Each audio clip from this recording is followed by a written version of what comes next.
Welcome to ScaleUp Radio Shorts, the podcast brought to you by Smart 90, the proven 90-day execution system for scaling businesses. I'm Kevin Brent.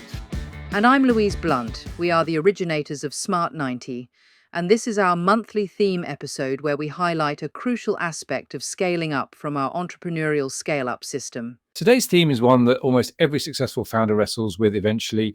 Right people, right seats, the founder's guide to escaping the owner-operator trap. It's a fantastic topic, Louise, because if you've been a regular listener of our main ScaleUp Radio show, you'll recognize this recurring theme.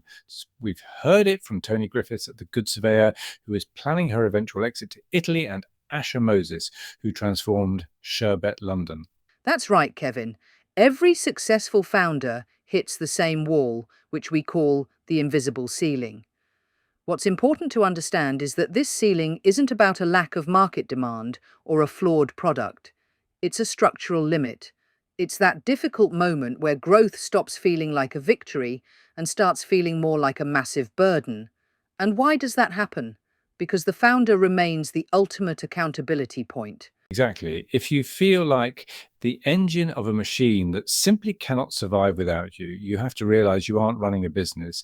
You are trapped in a job you can't quit. To break through that invisible ceiling, we have to completely shift the paradigm. We must stop talking about jobs and start talking about seats and outcomes. Which brings us to the first major hurdle for scaling founders, the help trap. We saw this with guests like Laura Evans of Sisu Pancakes. When you are scaling a passion-driven venture, it is incredibly tempting to hire people just to take tasks off your plate. You just want some help. But there is a hidden danger in hiring helpers, isn't there? When you hire for help, you end up with task takers. These are the well-meaning people who walk into your office or your Zoom room and ask, "What do you want me to do today?" While that may feel like a relief initially because things are getting done, it actually keeps you, the founder, firmly in the lead it and do it seats simultaneously. You're still doing all the thinking and they're just the hands. And that is exactly why teams become reactive. They learn that if they just wait long enough, the founder will jump in to provide the answer, fix the mistake, or make the decision. If you want to scale like Stephen Campbell and Ross Latter at Macrofin, you have to stop managing activities and start delegating outcomes. That is a crucial distinction. Delegating an activity versus an outcome. An activity is something like posting on social media. An outcome is generating 10 qualified leads per month. When you only delegate an activity, you still own the result. But when you delegate an outcome, that other person truly owns the success or failure of that function. So, Louise, how do we structure a business to delegate these outcomes? We use step 1 of our process, the 5 seats of a scale-up, which is based on our Smart Outcome Accountability Framework. We break every business down into 5 functional seats. Now, in a micro business, one person might sit in 2 of these seats, but the functions themselves must be distinct and defined. Let's run through them. The first seat is Bring It, which is growth and acquisition. This seat owns the future of the business. It is all about predictable lead flow, referral generation, and conversion effectiveness. We can look at the scale-up lesson from Tom Perry and Ella Chapman at Holloway Bond. They didn't just do sales. They truly owned the outcome of a targeted data-driven pipeline. As the Bring It seat is empty or solely occupied by you, the founder, your business's growth is inherently tied to your own personal energy levels. Seat number 2 is Do It, which covers delivery and capacity. This is your engine room where you deliver consistent service quality and maintain workflow efficiency.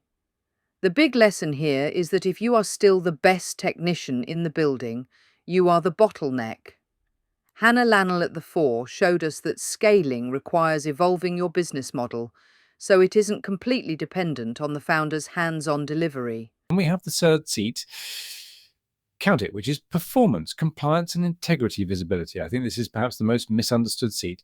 It is the scoreboard. It isn't just checking the bank balance. It is about monitoring everything that keeps the business safe, legal, and visible. Absolutely.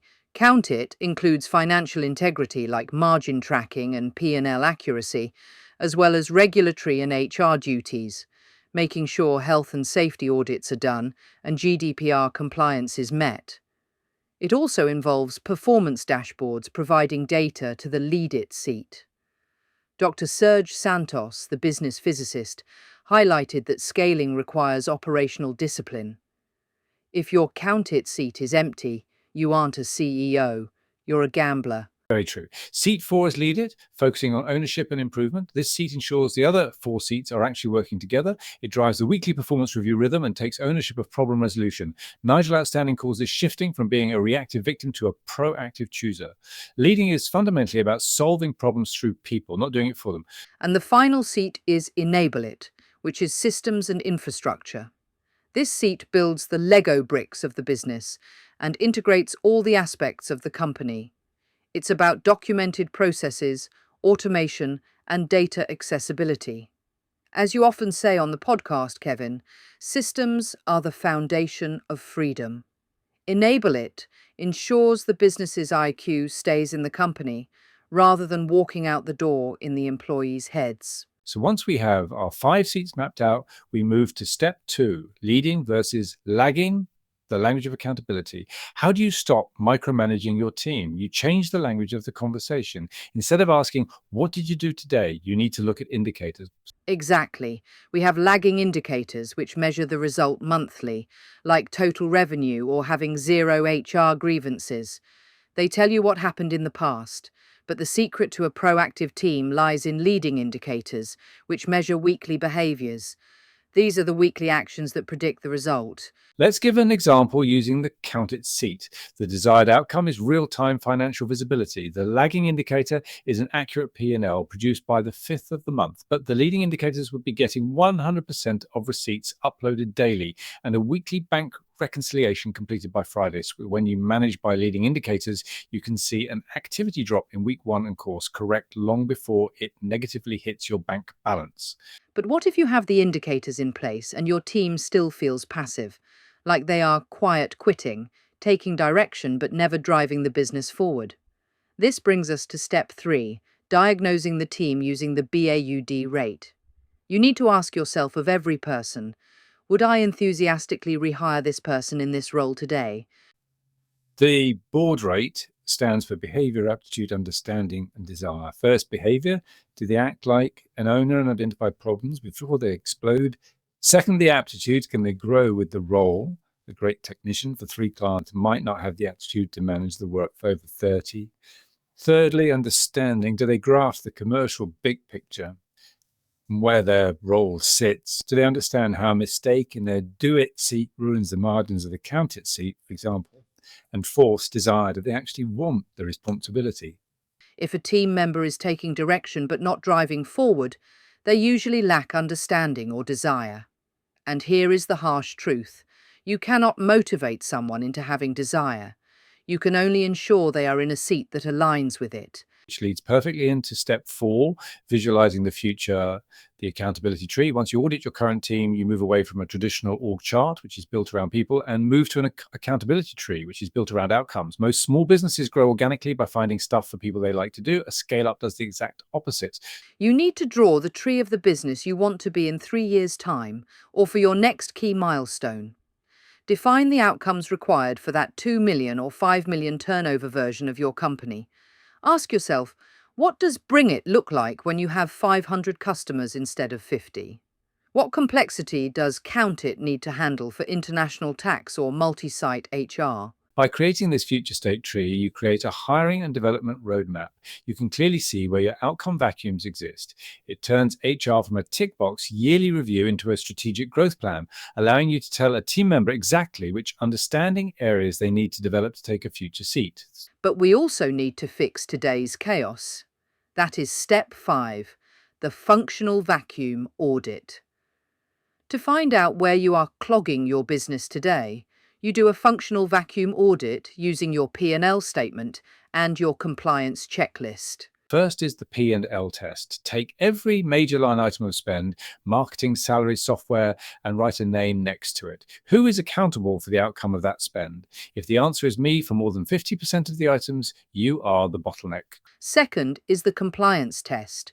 Who is accountable for ensuring your HR records are compliant or owns the health and safety folder? If these are ghost seats with no name attached to them, They will eventually suck you back into the do-it seat when a crisis inevitably hits. So once you identify the seats you need to step out of, how do you actually do it? That's step 6, the handover protocol. The reason most founders fail to delegate is they use the dump and run method. They hand over a task, it fails, and they use that failure as proof that only they can do it properly. To vacate a seat like a true scale-up leader, you must use a structured handover with 4 phases. Phase 1 is I do, you watch. You perform the task, and they are responsible for documenting the process, which fulfills the enable it outcome. Phase 2 is you do, I watch. They perform the task while you provide real-time coaching and feedback. Phase 3 is you do, I review. They own the task now. You stop watching the doing and start reviewing the leading indicators weekly. And finally, phase 4 is you own. They completely own the outcome, and you only look at the lagging indicators monthly. So, to conclude this month's theme, are you building an asset or a job? The entire goal is to move you from being the most important person in your business to being the most impactful.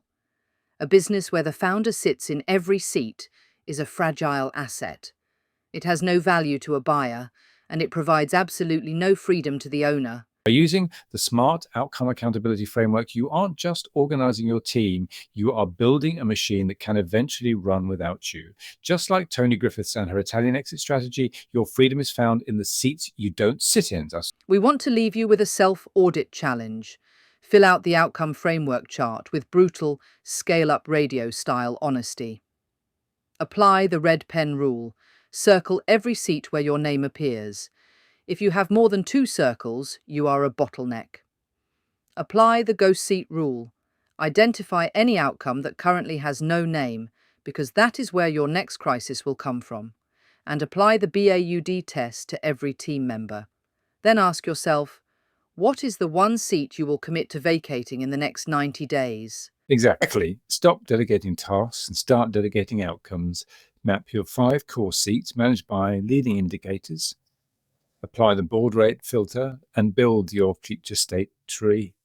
If you want to dive deeper into this framework and take the self-audit challenge yourself, you can request a copy of the booklet we discussed today by emailing kevin@smart90.co.uk. And don't forget to remind yourself of our tools and resources to help you scale. You can find out more about Smart 90 by visiting smart90.co.uk. If you're tired of ending the week busy but no further forward, Smart 90 might be for you. It's a 90-day execution rhythm with an AI alignment check that keeps your daily focus tied to what actually matters. Try it free at smart90.co.uk.